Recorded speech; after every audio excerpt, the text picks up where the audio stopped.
Dari Abu Sa'id Al-Khudri mengisahkan, pada suatu hari Rasul sallallahu alaihi wasallam naik ke mimbar, lalu beliau berkhutbah, "Sesungguhnya yang paling aku takutkan atas kalian adalah keberkahan bumi yang akan Allah keluarkan untuk kalian." Maka sebagian sahabat bertanya, "Apakah keberkahan bumi itu?" Rasul sallallahu alaihi wasallam menjawab, "Perhiasan kehidupan dunia." Selanjutnya seorang sahabat kembali bertanya, "Apakah kebaikan atau perhiasan dunia itu dapat mendatangkan kejelekan?" Mendengar pertanyaan itu, Nabi SAW pun terdiam, sampai-sampai para sahabat mengira bahwa Nabi sedang menerima wahyu. Selanjutnya beliau menyeka peluh dari dahinya seraya bersabda, "Mana yang nanya tadi?" Maka sahabat yang nanya pun menyaut, "Inilah aku." Kemudian Nabi SAW bersabda kepadanya, yang artinya, kebaikan itu tidaklah membuahkan atau mendatangkan kecuali hanya kebaikan. Sesungguhnya harta benda ini nampak hijau atau indah dan manis atau menggiurkan. Sungguh perumpamaannya bagaikan rerumputan yang tumbuh di musim semi. Betapa banyak rerumputan yang tumbuh di musim semi menyebabkan binatang ternak mati kekenyangan hingga perutnya bengkak dan akhirnya mati atau hampir mati.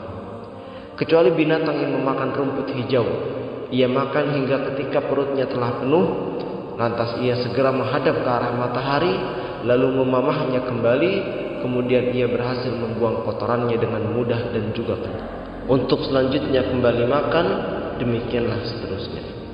Dan sesungguhnya harta benda ini terasa manis. Barang siapa yang mengambilnya dengan cara yang benar dan membelanjakannya dengan benar pula, maka ia adalah sebaik-baik bekal. Sedangkan barang siapa yang mengumpulkannya dengan cara yang tidak benar, maka ia bagaikan binatang yang makan rerumputan, akan tetapi ia tidak pernah merasa kenyang, hingga akhirnya ia pun celaka karenanya. Hadis riwayat Bukhari dan Muslim. Dan dari Qatadah, dari Mutarrif, dari ayahnya, ia berkata, "Aku pernah mendatangi Nabi SAW dan membaca ayat Alhaakumut Takatsur, yang artinya sungguh berbangga-bangga telah melalaikan kalian dari ketaatan. Lantas Nabi bersabda yang artinya, manusia berkata, hartaku, hartaku. Beliau bersabda, wahai manusia, apakah benar engkau memiliki harta? Bukankah yang engkau makan akan lenyap begitu saja?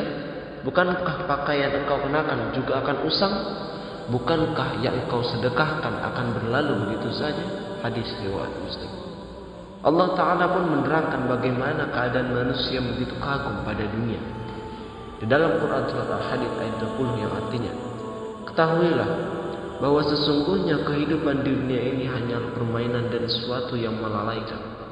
Perhiasan dan bermegah-megah antara kamu, serta berbangga-bangga tentang banyaknya harta dan anak, seperti hujan yang tanamannya mengagumkan para petani. Kemudian tanaman itu menjadi kering dan kamu lihat warnanya kuning, kemudian menjadi hancur. Dan di akhirat nanti ada azab yang keras dan ada ampunan dari Allah serta keridhaannya. Dan kehidupan dunia ini tidak lain hanyalah kesenangan yang ini." Sikap kita terhadap dunia adalah menjadikan dunia itu sebagai jalan untuk menggapai ridho ilahi, bukan menjadikan dunia itu sebagai tujuan utama yang kita raih. Begitu pula dunia dicari bukan dengan sikap yang tamak, namun dengan sikap qanaah, yaitu selalu merasa cukup terhadap apa yang Allah beri. Nabi SAW pernah berkata kepada Hakim bin Hizam yang artinya, "Wahai Hakim, sesungguhnya harta itu hijau lagi manis. Barang siapa yang mencarinya untuk kedermawanan dirinya atau tidak tamak dan tidak mengemis-ngemis, maka harta itu akan memberkahi